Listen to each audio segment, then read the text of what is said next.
আমি তাত্ত্বিকভাবে এটাও জানি না মাজার নিয়ে যে বিতর্ক, সেই বিতর্কের কোনটা সত্যি, কিংবা আরও যদি স্পষ্ট করে বলি মাজার নিয়ে বিতর্কটা কি। আপনাদের কথার মধ্যে থেকে আমি বুঝতে পারলাম না যে হামলাটা করলো কারা, কি Awami League, union, BNP, government বা কারা।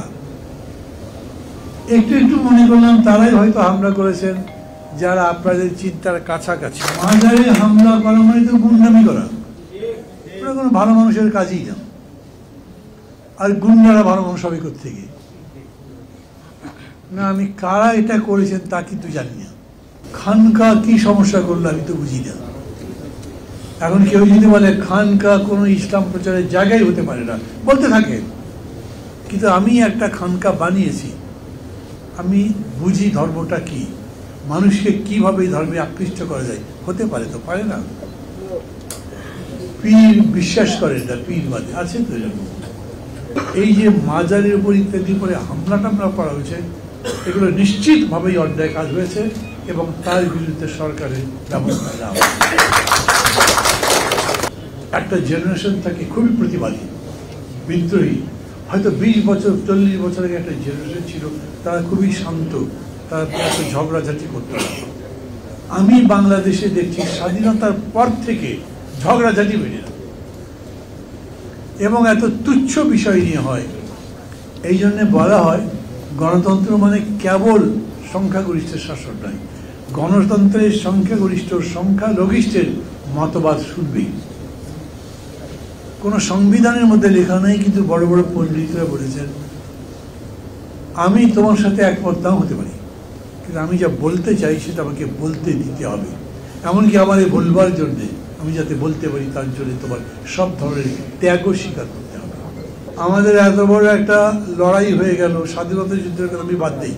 এখন যেটা হলো জুলাই আগস্ট, মানে একটা তাজ্জব ঘটনা, আমি এরকম দেখিনি। আপনারা দেখেছেন কি আমি জানি না, আমি ইতিহাসেও পড়িনি। একেবারে 2 হাত প্রসারিত করে চালাও গুলি বলে বুকে গুলি নিয়ে মারা গেছে। আমরা অনেক শহীদের কথা বলি, বরকত, সালাম, রফিক, জব্বার, আসাদ, মুক্তিযুদ্ধের শহীদ। কেউ এরকম করে মৃত্যুকে ডেকে তাকে আলিঙ্গন করেছেন, বোধহয় পৃথিবীতে এরকম উদাহরণ খুব কম পাবেন। আমি একটাও পাইনি।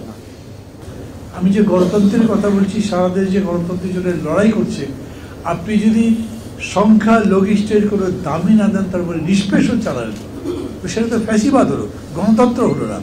গণতন্ত্র মানে প্রত্যেক মানুষের মৌলিক অধিকার স্বীকৃত হতে হবে। আমাদের অনেক বড় বড় নেতা, বড় বড় দল মাঝে মাঝে বলে এই সরকার তো আমরাই বানিয়েছি।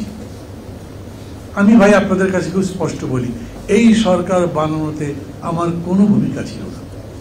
আমরা যে কেয়ারটেকার গভর্নমেন্টের কথা বলেছিলাম, ধারণা বলেছিলাম, সেটাও তো তাই ছিল। এখন এটাকে আমরা কেয়ারটেকার বলছি না কেন?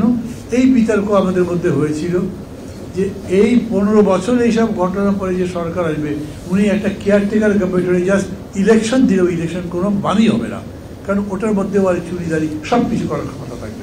আমাদেরকে খোল নলচে বদলাতে হবে, দেশ বদলাতে হবে, সরকার পদ্ধতি বদলাতে হবে।